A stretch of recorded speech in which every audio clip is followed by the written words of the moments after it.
हमारा first question है, two satellites are orbiting the earth in circular orbits of radius in the ratio 4:1. the ratio of their orbital speed is। हमारे पास क्या है, दो satellite है जो अर्थ के अराउंड ऑर्बिट कर रहे हैं इन सर्कुलर ऑर्बिट, जो सर्कुलर ऑर्बिट में ऑर्बिटिंग कर रहे हैं और जिसकी रेडियस क्या दे रखी है 4:1 में दे रखी है। हमें निकालना क्या है, ratio of their orbital speed. अब हमें पता है जो ऑर्बिटल स्पीड v नोट है वो यहाँ पर रिप्रेजेंट कर रहा है ऑर्बिटल को v स्पीड, तो उसका फॉर्मूला क्या होता है, √g m/r। यहाँ पर जो m है वो क्या है, हमारा मास ऑफ प्लैनेट, r क्या है, रेडियस ऑफ द ऑर्बिट, और g क्या है, हमारा यूनिवर्सल ग्रेविटेशनल कांस्टेंट। नाउ अब हमें पता है क्वेश्चन में हमारी रेडियस का रेशो दे रखा है 4:1। हम यहाँ पे क्या मान लेंगे, r1 है जो हमारी वो क्या है 4r है, और r2 क्या है हमारी r है। तो r1 क्या है हमारी 4r है, r2 क्या है हमारी r। नाउ अब हम क्या करेंगे, हमें पता है हमारा ऑर्बिटल वेलोसिटी है, ऑर्बिटल स्पीड है वो क्या है √gm/r। अब हम क्या करेंगे, वहाँ से v1 r1 r2 है हमारे पास, तो हम क्या करेंगे v1 v2 निकाल लेंगे। v1 क्या है √gm, r1 की r की जगह हम यहाँ पे r1 रखेंगे और r1 की वैल्यू क्या है 4r, तो v1 की वैल्यू क्या हो जाएगी √gm/4r। यहाँ पे 4 अंडर रूट में है तो इसको बाहर लेके जाएंगे तो क्या आएगा 2, यानी कि 1/2 √gm/r। जब हम v2 निकालेंगे तो हमारा फॉर्मूला क्या आएगा, √gm/r2, और r2 की वैल्यू क्या है हमारे पास r, तो हमारा v2 क्या हो जाएगा √gm/r। ठीक है। अब हमें निकालना क्या है, ratio of their orbital speed. हमें रेशियो निकालना ऑर्बिटल स्पीड का। अब हमारे पास v1 ऑर्बिटल स्पीड और v2 ऑर्बिटल स्पीड मिल गई है, v1 और v2 मिल गया। रेशियो निकालना है, यानी कि दोनों को डिवाइड करना पड़ेगा। तो v1 को v2 से डिवाइड करेंगे तो 1/2 √gm/r डिवाइड बाय √gm/r।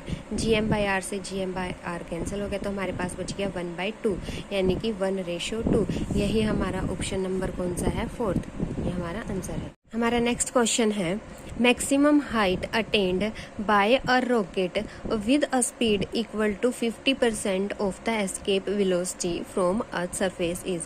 हमें निकालना क्या है, वो मैक्सिमम हाइट निकालनी है जब रॉकेट की स्पीड है वो किसके इक्वल है, 50% ऑफ द एस्केप वेलोसिटी। जो रॉकेट की स्पीड है वो एस्केप वेलोसिटी के 50% है फ्रॉम द अर्थ सरफेस, अर्थ के सरफेस से। हमें मैक्सिमम हाइट निकालनी है। हाँ, ये हमारे पास ऑप्शन दिए हैं। सबसे पहले हमें पता है जो हमारी एस्केप वेलोसिटी है वो क्या होती है, √2gm/r। ठीक है। दिया क्या है हमारे पास जो रॉकेट की स्पीड है वो किसके इक्वल है, 50% of the escape velocity.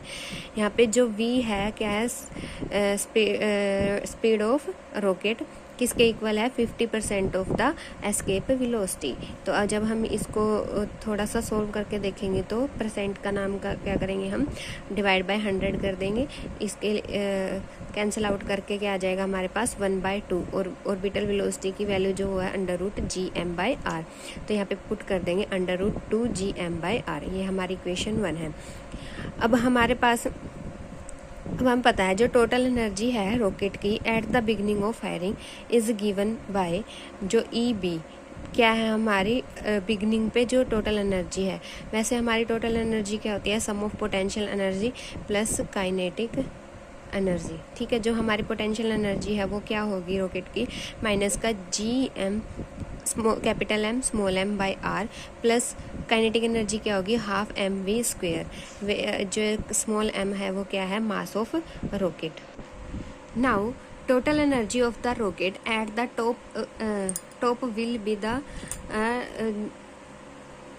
ET is equal to minus of g capital M small m/r plus h। अब हमें पता है जो रॉकेट की एनर्जी है टॉप पे क्या होगी हमारे, सिर्फ पोटेंशियल एनर्जी होगी, काइनेटिक एनर्जी नहीं होगी, इसलिए यहाँ पे क्या है मैक्सिमम जो ये वैल्यू है क्या है, maximum height attained by the rocket. Now अब अप्लाई करेंगे कंजर्वेशन लॉ ऑफ एनर्जी। किसके इक्वल आएगा, माइनस का g capital M small m/r plus ½ mv² equal to minus का g capital M small m divide by r plus h। यहाँ से हम v² की वैल्यू निकालेंगे।